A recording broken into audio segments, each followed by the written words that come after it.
Bonjour à tous, bienvenue dans cette vidéo où je vais vous présenter l'oracle des kami et yokai, qui est un oracle avec des divinités et des esprits du Japon. Alors moi je rêve d'aller au Japon et j'adore le côté animiste de cette vision des Japonais que l'on va retrouver aussi dans les mangas, dans les animes. Donc c'est un jeu qui m'a tout de suite intriguée et que j'avais vraiment envie de voir et puis de vous présenter. Alors, il est fait par un duo français, Caroline Duban à l'écriture et Laurence Rasson à l'illustration. Donc, on a donc une jolie boîte, hein, c'est un jeu du courrier du livre, avec une présentation derrière. Donc, vous allez voir, on a 52 cartes, et puis un livre avec 176 pages pour l'interprétation des tirages et des cartes. Il y a une jolie présentation derrière. J'aime beaucoup ce qui est écrit. Donc, il n'est pas un seul cours d'eau, pas un seul arbre, pas une pierre, pas un objet qui ne soit le réceptacle d'une forme de conscience et d'intelligence. Animaux et humains ne sont pas les seuls à avoir été façonnés par les dieux. Tous ces éléments, quel que soit leur règne d'appartenance, sont le fruit d'une volonté supérieure qui peut être bousculée par l'intervention d'esprits bénéfiques ou au contraire malveillants.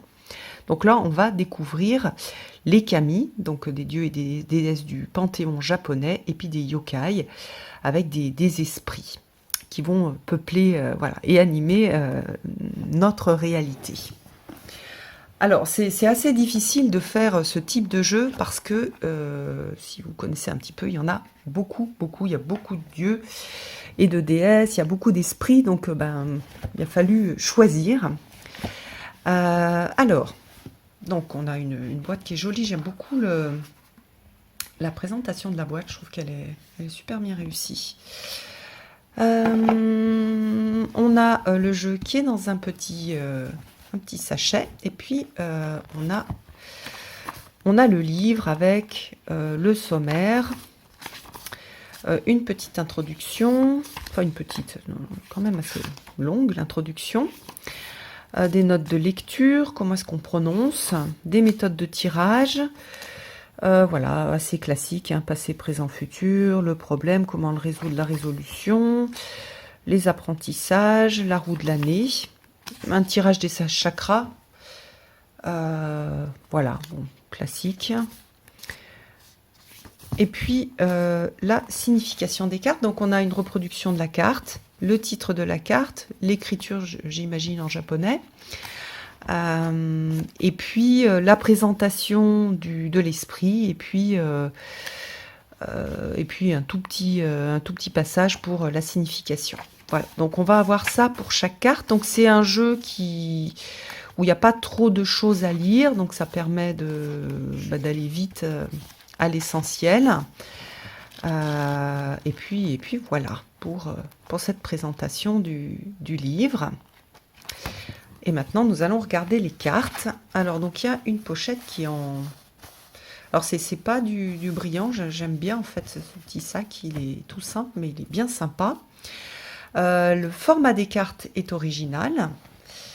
Je vais vous montrer par rapport à une carte de tarot. Classique, donc on a ça non, c'est à peu près pareil, mais plus haut. Hop. Et puis on a des jolies illustrations, j'aime beaucoup les illustrations, sur chaque carte, avec le nom donc soit du kami, soit du yokai, et puis l'écriture en japonais pour se mettre un petit peu dans le bain. Est-ce que je vous ai montré d'eau parce que je le trouve splendide. Donc je pense que c'est un jeu qui peut être une bonne introduction pour tous les gens qui ne savent pas trop par où commencer, qui ont envie d'avoir quelque chose d'un petit peu léger pour découvrir ce monde des croyances, des mythologies, des contes, des légendes japonaises. Après, on peut aller plus loin si on a envie. Donc voilà, je trouve... j'adore les illustrations. Les personnes qui ont l'habitude de regarder des animes ou de lire des mangas, vous allez retrouver certaines choses. Voilà, donc par exemple aussi des façons de représenter soit les dieux, soit les esprits. Là, je crois que c'est un esprit qu'on retrouve dans pas mal d'animes. Donc je trouve que voilà, il y a quelque chose de très sympa. Et regardez comme c'est mignon. Et c'est vraiment beau ça, hein. C'est très joli. Je suis vraiment amoureuse en fait des représentations. Et voilà, c'est un jeu super original que j'aime beaucoup.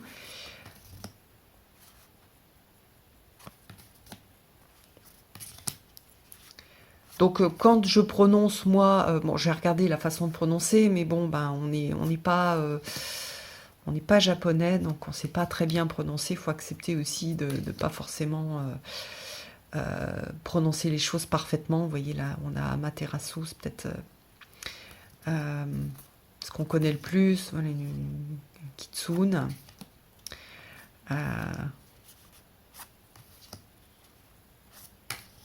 Voilà, il est vraiment, vraiment touchant. Et on voit aussi que bah, y a pas mal de jeux vidéo qui ont été inspirés de ces légendes aussi. Ça aussi, je reconnais des choses. Umitsato, donc on a aussi les légendes liées aux dieux et à la création du monde. Hop.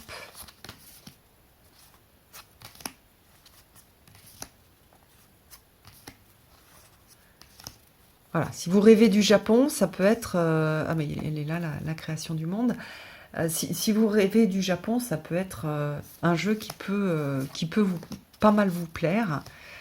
Et voilà, faire pénétrer un petit peu dans ce monde qui nous fait rêver. Hein. Les pays asiatiques sont des pays qui font pas mal rêver en ce moment. Le Japon, la Chine, la Corée.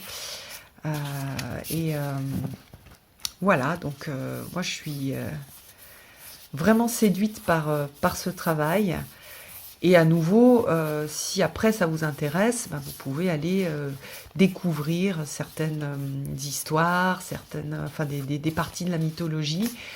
Ben, pourquoi pas vous prendre un petit livre. Mais ici, on a une introduction qui est très sympa. Voilà, puis une façon un peu ludique de les découvrir. Voilà, je vous embrasse tous, puis je vous donne rendez-vous pour une prochaine vidéo. À bientôt!